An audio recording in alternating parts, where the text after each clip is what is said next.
So thank you very much for coming here. My name is Jukka Puputti. I work for F-Secure. My colleague Knut Vatneström will be presenting parts of the presentation. So we'll do it half and half, roughly. And well, today we are talking about post-PC era. So what is happening? What is the security in the post-PC era? And well, let me start telling why I think we are already living at least the beginning of the post-PC era. So I was just about to start telling why I think we are living in the post-PC era, or at least the beginning of it. So we are actually seeing the PC sales falling. I'll be showing you some real numbers. So what are really the reasons for PC sales going down? And I think that it's, well, there's many various reasons. But really the PC manufacturers, they are not able to give the wow effect anymore. I mean, you look at the different notebooks, and there's not really that big exciting things. Windows 8 was not able to excite the consumers. It's not something that people go and I need to get this right away. There's not really something to drive the PC sales from that side. On the other hand, we are seeing that people are pretty keen on the tablets, different smart devices. So those devices, the sales of those are in the increase. One factor to slow down the PC sale is deployment cycles in the companies. Maybe you have seen that in your companies, that you want to use those PCs a bit longer, just a little bit longer. They are still fairly okay. We don't need to replace it. There may be some budgetary constraints. You may be willing to spend your budgets on something else than renewing your PCs. And on a global scale, that is working against the PC sale. If the life cycle of a single PC is longer, then the people are not buying new ones. The thing that I will be talking about more here is virtualization. So virtual technologies, client-side cloud computing, those are things that are also slowing down the PC sale. So let me show a little bit market data from different angles. So here you see the PC sales globally, first quarter this year and last year. And as you can see, there's like a 14% decrease year over year. So from last year, the PC sale dropped 14%. Now looking at the previous quarters, the year over year decrease, it's getting even bigger. So 14% on first quarter. It was still only a few percent, 8 and 1% on the second quarter of last year. Still first quarter last year there was some growth, but now since then we have seen the PC sales are going down. On the other hand, we are seeing smartphones. The smartphone sale is increasing. Okay, different feature phones, there we see a decline, but smartphones are selling more and more. And here another view to the market. Connected devices, different devices that are used to connect to the internet. What are the fractions or proportions of those devices that are sold? So you see smartphones, that's the light blue graph on the top. So you see year over year, they are increasing in numbers. Tablets start to increase, already a fairly good amount sold, while then your portable PCs and desktop PCs, the sales is really shrinking. So that's why I'm saying that now we are in the post-PC era, or in the beginning of that. I was referring to the virtual technologies being one of the factors. So what is now really the virtual technologies? We see actually many technologies, many things are called virtualization. So it's really a family of be it server virtualization, application virtualization, desktop virtualization, which is probably the biggest influencer on the PC sale decrease. Presentation virtualization and profile virtualization.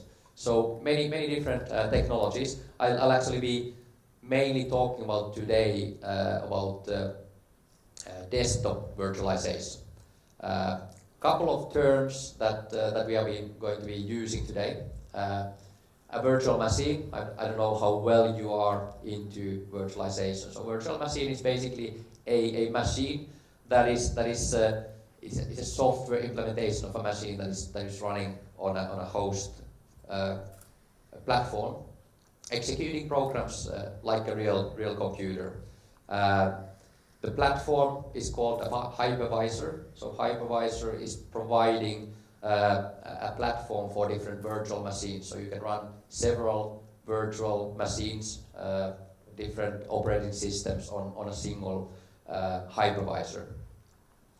Virtual desktop infrastructure (VDI). That's the desktop-centric service where we are hosting user desktops or desktop environments in the server, remote server side, and accessing them over the network. So these are a little bit of background and terminology, just in case that somebody was not familiar with them. So now, some issues that I wanted to touch upon. So what are the issues that we are looking to be solved? What are the things that virtualization can actually be solving? One of the industry trends or trends we are seeing is bring your own device or choose your own device.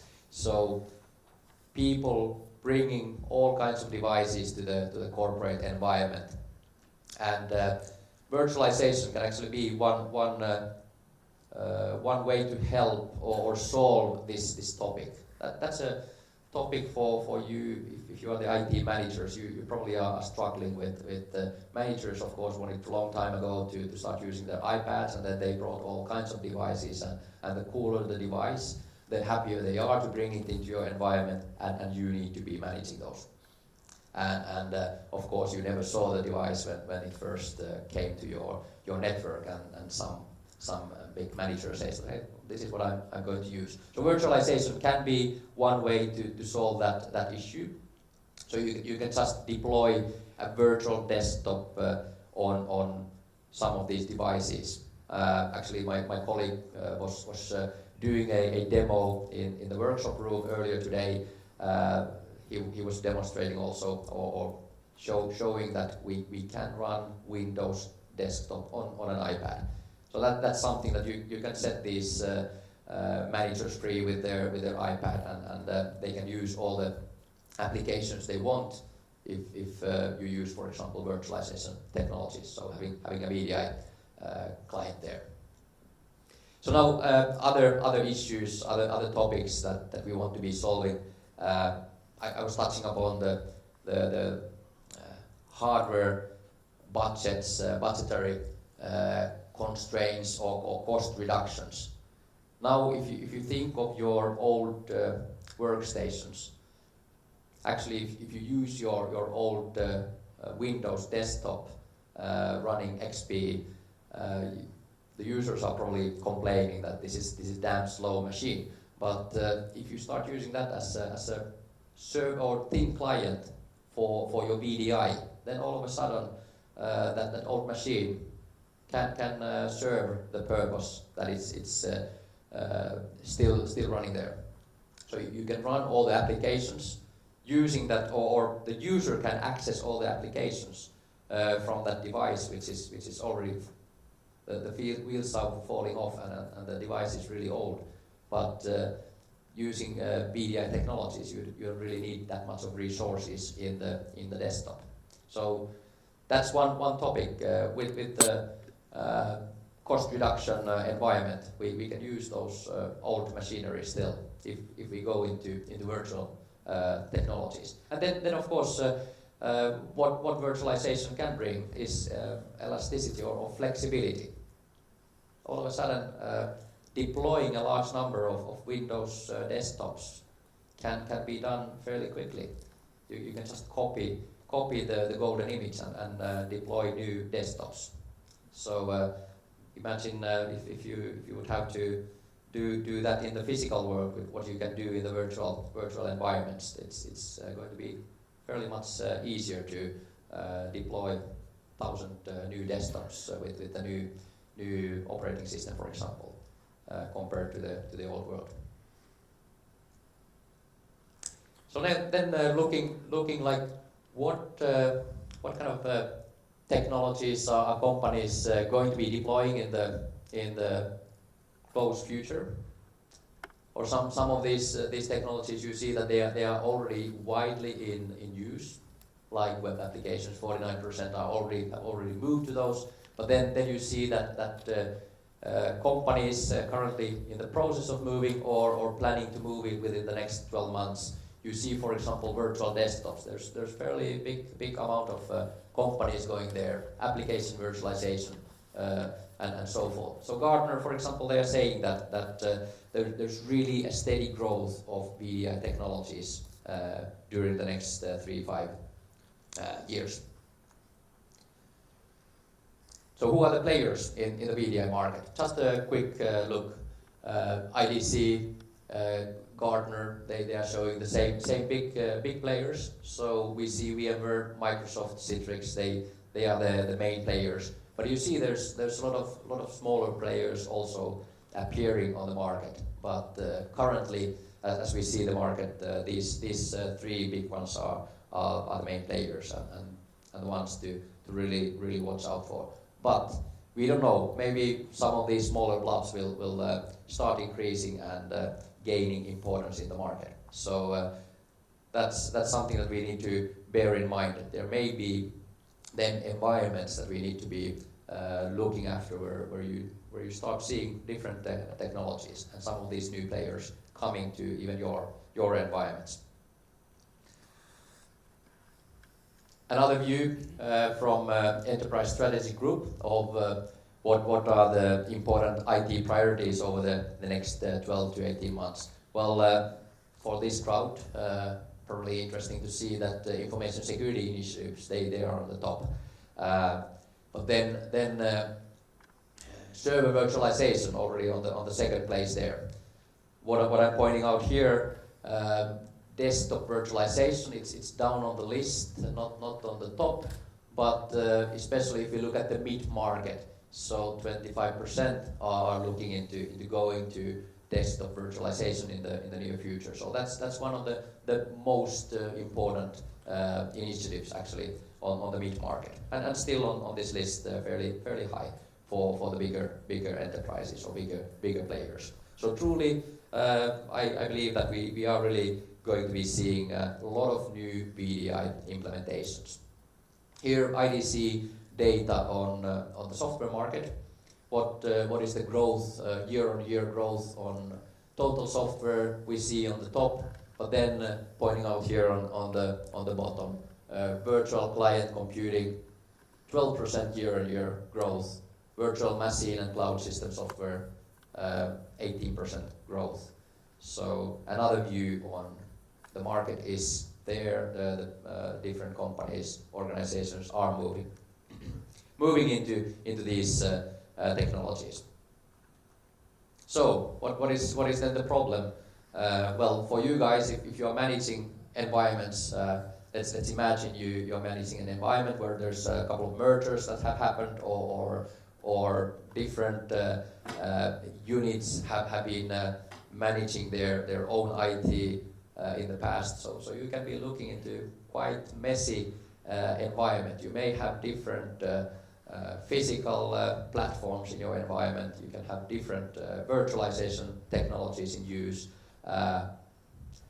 So how do you then manage all this? And just to make it even more complex, now all kinds of mobile devices or tablets are coming into play, and there you see, as mentioned, different VDI technologies, and it's getting harder and harder to manage. So I would say that for the security manager, this is really going to be a big headache.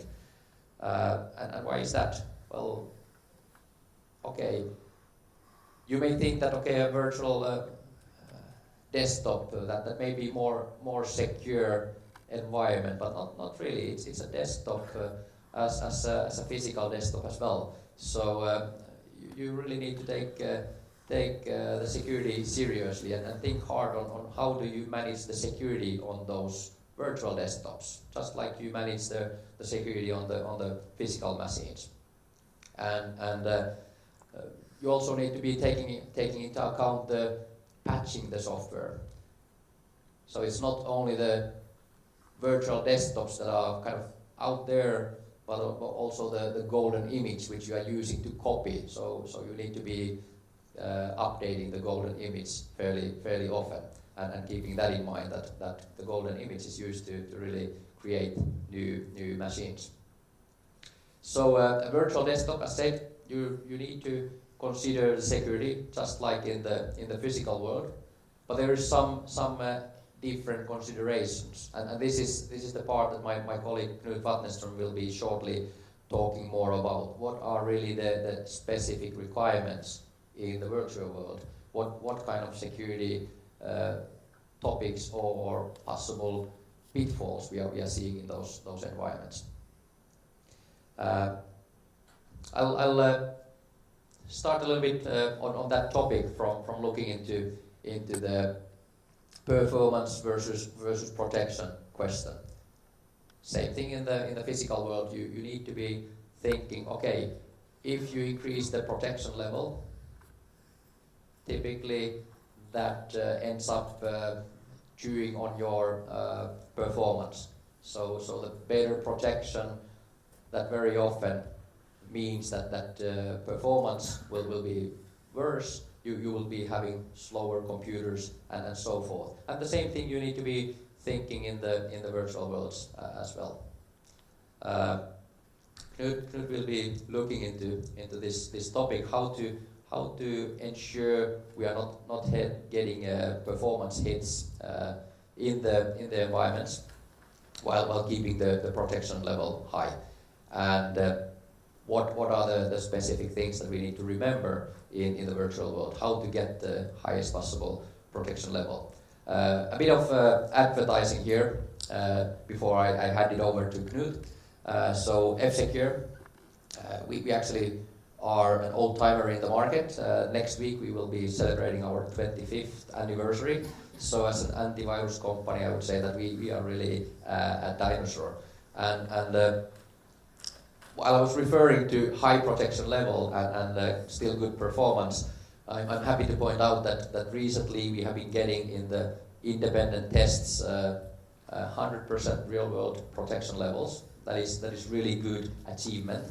Knut will be touching upon how can we keep the same 100 or close to 100% protection level also in the virtual worlds. We have been also getting very good marks on the performance, so beating the industry average on what is the performance impact of our products on the endpoints. Well, A/B Test was giving us the Best Protection Award last February and also a year ago, and also Forrester was saying that our strategy for the corporate security is the best in the world. So these are a couple of things I wanted to just highlight here in the middle before handing it over to Knut to go more deeply into the technologies and what is our answer in the post-PC era to security. Okay, thanks Jukka. So what Jukka explained, I guess, is that we are on a path to virtualization. That's just a fact. What does that mean for security? Jukka started on that topic already. But in our opinion, F-Secure's opinion, virtual environments need to be secured just as much as physical environments do. There's really not that big a difference. Jukka gave the example like of the CEO that brings in his new iPad or whatever device and wants to use it inside a network. And that's really the problem if you think about it with virtual environments, because what is the security problem normally? it's users. Users do things that they shouldn't do. They go to websites that might be hosting malware. They click on socially engineered emails, might be victims of phishing attacks. And it can normally be tracked down or back to a user doing something that it shouldn't have done in the first place. And what do you do with the VDI? Well, you're bringing your users actually into the core of your network. Because if you think about it, with physical machines, it has kind of been easier to separate the workstation and server sides of the network. So you can kind of firewall the users away from your data center in a sense. But with VDI, you're actually bringing your users into the very heart of your network. So that's something to kind of keep in mind. So all the security considerations really that apply to physical environments equally apply to virtual environments, but there are also specific challenges related to virtual environments that should be considered. So what are those? We have at least conceptual attacks called blue pill attacks that actually is malware trying to compromise the hypervisor layer. So kind of getting control of the hypervisor itself. We're not seeing really these kind of attacks like right now, that there would be a lot of malware written to do this, but it has been shown and proved that these are possible. So that of course is the most scary thing, that, well, if your hypervisor is compromised, then it doesn't matter actually what you have on the endpoint or the virtual machine, because you can do pretty much anything. There's also, like Jukka mentioned, with VDI environments, you are basically provisioning desktops based on what we call a golden image. So that golden image is something you start all desktops from, and that needs to be kept up to date. So that's usually a manual task. It's not that easy always to automate that, and that is a problem, because how do you patch, for instance, software against vulnerabilities efficiently when you have a golden image? Then it means a lot of manual work just to keep that up to date. And there's other considerations as well, like if you are using a hypervisor that supports scanning from the hypervisor layer, if that machine is copied to another hypervisor that might not have the central server there to do the scanning. I'm actually thinking of the VMware environments where you have vShield offering those scanning services. And if you move a virtual machine to a VMware server where the special virtual machine providing the scanning services is not running, there is basically no protection for the virtual machine. So there's things to consider in VDI environments. And one of the things that is often a problem for the IT administrator is when he's looking at solutions to deploy to virtual endpoints, he's normally faced with a choice: am I going to use a thick client or a thin client? Thin clients are often referred to as the agentless approach, and those are very light, but it comes at the price of security, as I'll show you in a minute.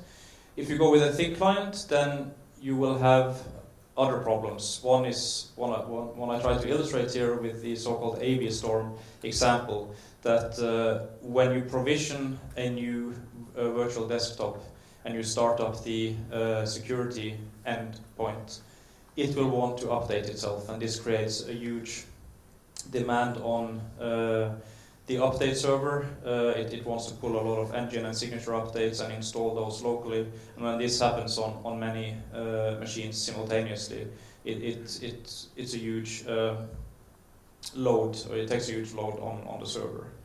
So that's one very common problem. There's a number of approaches how you can kind of deal with that problem, how you mitigate it. one is the approach that I mentioned, that if the hypervisor offers possibility to offload certain scanning tasks like VMware does with vShield, that is one option. But it comes at the cost of security in most cases.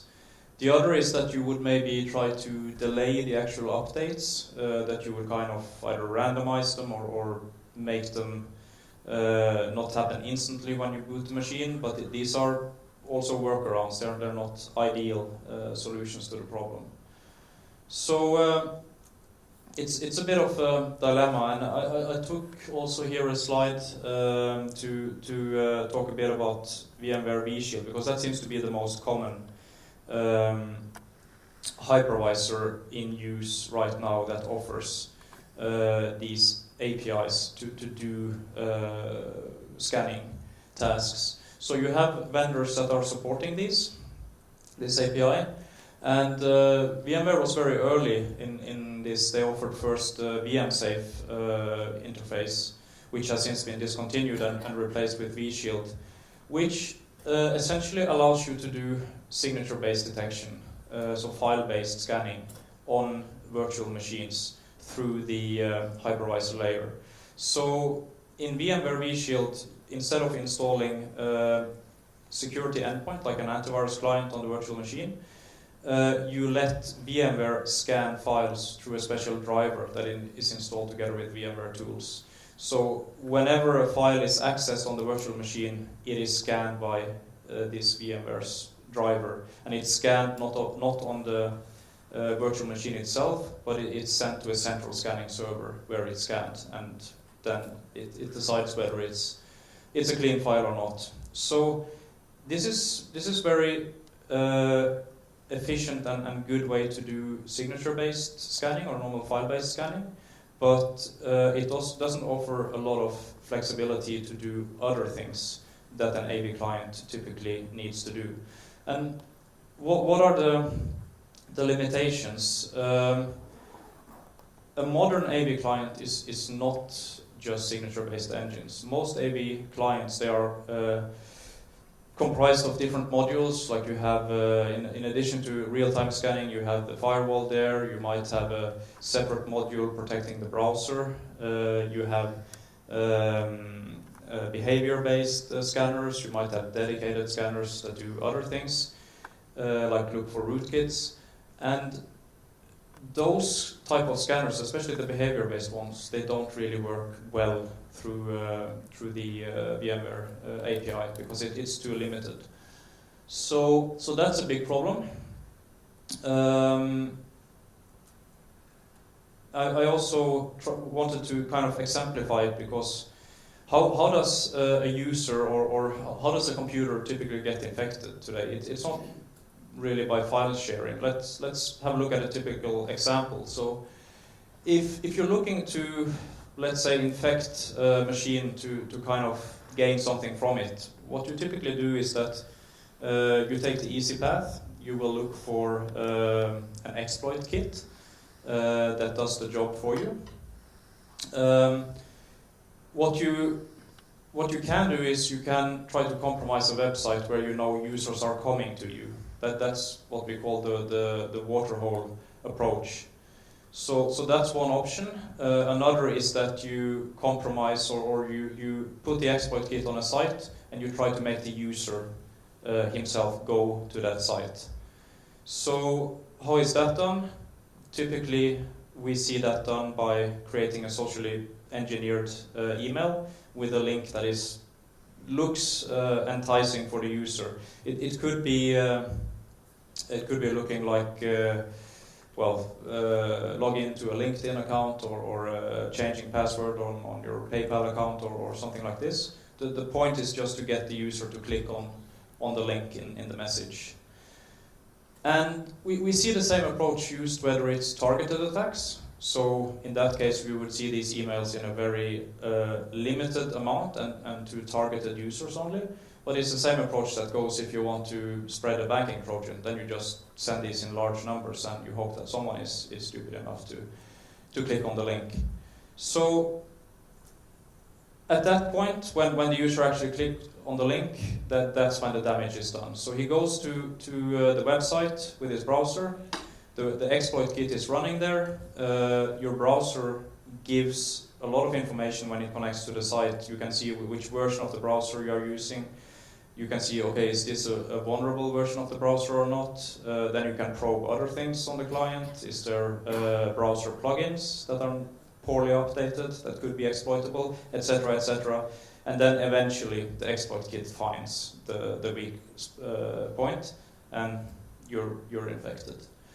And this can happen as easily, of course, on a VDI desktop as on a physical machine. And here, how do you detect that with file-based scanning? You can't really do it. You can't detect the email that's just a URL. That's not something that the real-time file scanning typically cares about. You can't control the user. He will click on the link if he wants to. And it's very hard to even protect the browser, because some malware, like for instance the SUSE banking Trojan, only operates in browser's memory once it infects it. So it never writes any file to the hard drive. Of course, if it's a virtual machine, we're not really talking about the local hard drive, but it wouldn't typically get picked up by the real-time scanning. So that's the problem, really, that modern malware kind of evades the normal signature-based approach, meaning that security provided by agentless solutions is not really as good as you want it to be. And I included a slide here from AV-Test, one of the independent test labs that actually tested this last year. They took a couple of products that support the vShield interface, and they tested them for real-world threats. And this is not to speak bad about the competition, but it is because, of course, these companies also have other products that have higher detection rates, but it's to show you that if you go for an agentless approach, you are compromising on security. That's just a fact. So you have 70-80% detection of real-world threats. Is that something you are comfortable with? If you are really deploying, VDI across your entire company? Maybe not. So that's kind of been the headache for the IT guy. Like, do I go with a thick client that has all the layers of defense that I need to protect the endpoint with the cost of performance decrease, or do I go with the agentless approach? Get a product that is very light on the virtual machine, but at the cost of lower security. So this is something that has been a bit of a headache for F-Secure as well, because we haven't believed in the agentless approach. We haven't yet come out with a product that supports the VMware vShield API, because we haven't felt that it offers good enough protection for the endpoint. So, but we also realize, of course, that virtualization is really something we need to deal with. So we have to tackle these environments, and this has now, we finally come up with our strategy here, how we're going to do this, and we now have a prototype, actually a concept, which is going to be the product that we will be coming out with this year. That is something we internally now call F-Secure Slim AV, and this is going to be an endpoint that is optimized to run inside virtual environments whenever it is deployed there. But if you deploy it in let's say on a physical machine, it will act as a thick client. It will provide all the layers that our client has today, and that Jukka showed has gotten very good detection test results. So why do we call it Slim AV? Well, it's basically to kind of play with the idea that in a virtual environment you want something that really has a low footprint. And let's see, that this might not be the final product name, but the concept is this: when you deploy the Slim AV endpoint inside a virtual environment, and I tried to demo this earlier today in a Citrix VDI in a box environment. The concept that we are using is a hybrid one. So when you install the endpoint in a virtual machine, if it's deployed in a virtual environment, we will run the endpoint without signature-based scanning engines. Where is the scanning actually going to happen? It's going to happen inside a dedicated virtual machine or a number of these. You can have several of them depending on what your environment looks like. So we're kind of doing the same as VMware offers with vShield, but we didn't want to lock ourselves into that only. So this approach is something that we are going to support across all the hypervisors. At least for the beginning, we will look at the three big ones. So Zen, VMware, and Hyper-V. Possibly also others, but those are the three main ones in the market right now. So we're going to use kind of the what is good in the approach that VMware has, but we're still going to run other engines inside the virtual machine. We're going to have the DeepGuard engine, which is the behavior-based engine. We're going to have the rootkit scanner and the special browsing protection module that kind of looks at what is going on inside the browser. So those are lighter engines and they need to run inside the virtual machine, but the heavy file scanning part will be offloaded. So we're kind of ending up here between the thick and the thin client. We don't believe in either, like the real way is somewhere in between, the way we read the market right now. So this is what we're planning to come out with now during this year, and we have a prototype actually of this right now that we are offering to existing customers and partners if they want to kind of have an early view on what it's going to look like. So that's the concept, that's the vision. We want to have, first of all, a product that is easy to deploy. It shouldn't be a headache for the administrator. The same endpoint should be deployable both to physical machines or virtual environments, whether it's just workstations hosted on a Type 2 hypervisor or if it's a full-fledged VDI environment. And it should be hypervisor agnostic, meaning that we don't lock ourselves into one platform, because we believe that companies will use multiple platforms going forward. It's not going to be just VMware or just Citrix. So that's what we had to show you. I guess, I don't know if we have time for questions. 5 minutes left, good. So fire away. What about hypervisor protection, like itself, like to protect a hypervisor level solver mechanism? Is there like any plan then in the future? What's in the market? Yeah, that's of course also a good question, and there's maybe not a lot of options for that right now in the market. It's something we have looked at as well. In the Slim AV concept, we are looking at the endpoint, mostly the virtual machines.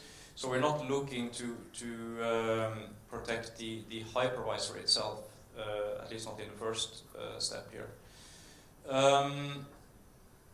Best practices, I think right now, if you want to look at how security is done on the hypervisor, one thing you need to think about is the traffic moving between virtual machines.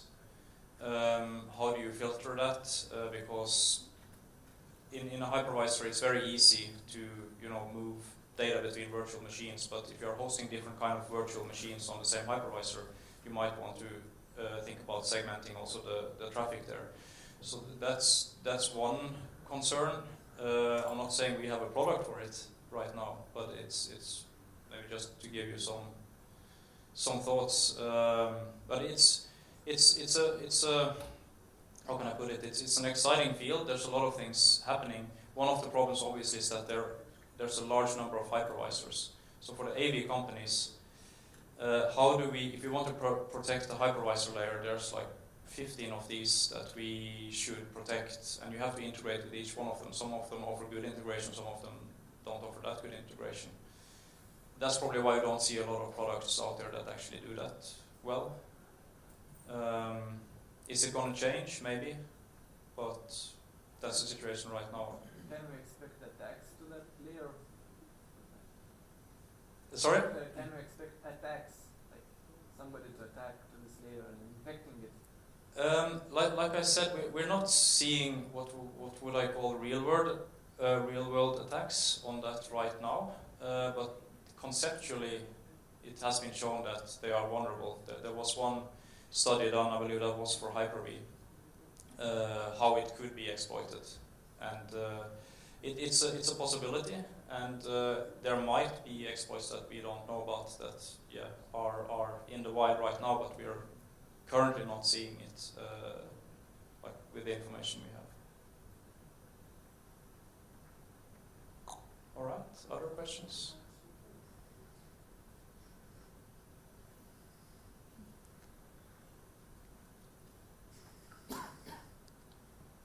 Or everyone is waiting for food and drinks? Well, if you have questions, I mean, please come talk to us afterwards. We'll be happy to answer any questions you have, and thank you for your attention.